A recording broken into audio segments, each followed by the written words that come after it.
आज से करोड़ों साल पहले इस धरती पर सबसे विशालकाय जीव डायनासोर का राज हुआ करता था। आखिर ऐसा क्या हुआ डायनासोर का इस धरती से अंत हो गया? दोस्तों, इसे जानने के लिए हमें 6 करोड़ साल पीछे जाना पड़ेगा। ये उस समय की बात है जब धरती पर विशालकाय जीव बड़े बड़े झुंड में घूमा करते थे। इसमें कुछ डायनासोर मांसाहारी तो कुछ शाकाहारी थे। मांसाहारी जीव शाकाहारी जीवों को खाया करते थे और शाकाहारी जीव कुदरती संसाधनों पर निर्भर थे। इसमें से कुछ डायनासोर बहुत ही ज्यादा शांत स्वभाव के और कुछ बहुत ही ज्यादा हिंसक और खतरनाक थे। उस समय पृथ्वी का वातावरण बहुत अच्छा था, इसके कारण डायनासोर की सभी प्रजातियां फल फूल रही थी। फिर अचानक ऐसा क्या हुआ, इस धरती से डायनासोर का ही अंत हो गया। इसकी शुरुआत अंतरिक्ष में कई लाखों साल पहले हो चुकी थी।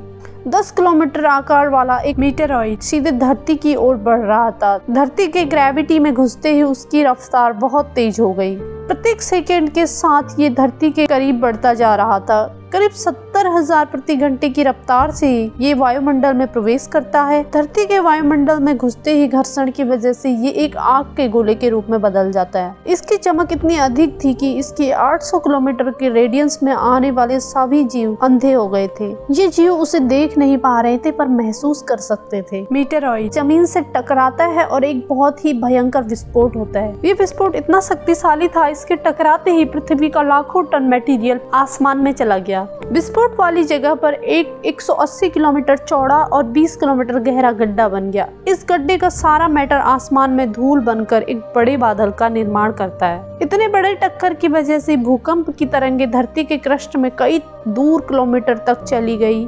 इस वजह से समुद्र में विशालकाय लहरों का निर्माण हुआ और एक के बाद एक सुनामी की लहरें चारों तरफ बढ़ने लगी। धरती के महाविनाश की प्रक्रिया का प्रारंभ हो चुका था। इस विस्फोट में रेडियंस की मात्रा इतनी बढ़ गई थी, इसके 800 किलोमीटर के दायरे में आने वाले सभी जीव जलकर पूरी तरह राख बन गए। वायुमंडल के अंदर का सारा जल गर्मी के कारण भाप में बदल गया। इस महाविनाश में उड़ने वाले जीव जमीन के खतरों से बच गए थे, लेकिन यह तो बस महाप्रलय की शुरुआत थी। विस्फोट की वजह से जो लाखों मटेरियल टन धूल और पत्थर आसमान में गए थे, वो थोड़े समय बाद धरती पर आग के गोले बनकर बरसने लगे। साथ ही धूल का एक ऐसा तूफान जो सबकी मौत लेकर आ रहा था।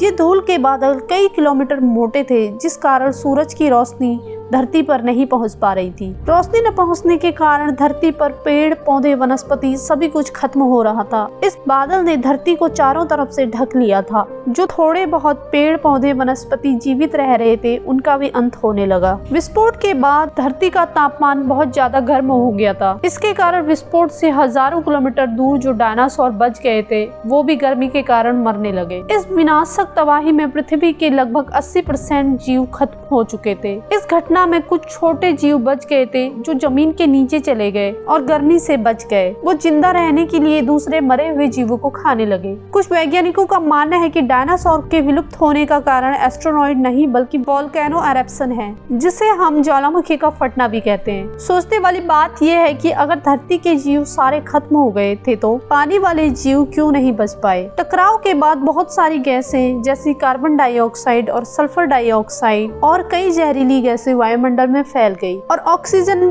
की कमी होने से बचे खुचे जीव भी खत्म होने लगे। कुछ समय बाद एसिड रेन होने के बाद समुद्र का पानी इतना दूषित हो गया था, इसमें रहना नामुमकिन था। इसी तरह समुद्र में रहने वाले जीवों का भी अंत हो गया। धरती गर्म होने के कारण ग्लेशियर भी पिघलने लगे, जिसके बाद हमारी पृथ्वी एक पानी का गोला बन गई। पूरा आसमान पूरे धूल के बादलों से ढका हुआ था। रोशनी न पहुंचने के कारण धरती पर शीत युग शुरू हो गया था और हमारी पृथ्वी बर्फ से ढक गई।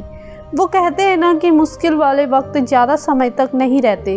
वैसे ही कुछ समय बाद धूल के बादल हट गए और सूरज की रोशनी धरती पर पहुंचने लगी और पेड़ पौधे वनस्पति दोबारा उगने लगे और हमारी धरती फिर से हरी भरी हो गई और ऑक्सीजन की मात्रा भी बढ़ने लगी। फिर लौट आए छोटे छोटे मैमल जो किसी तरह गुफाओं और ऊंचाई में जिंदा रह रहे थे।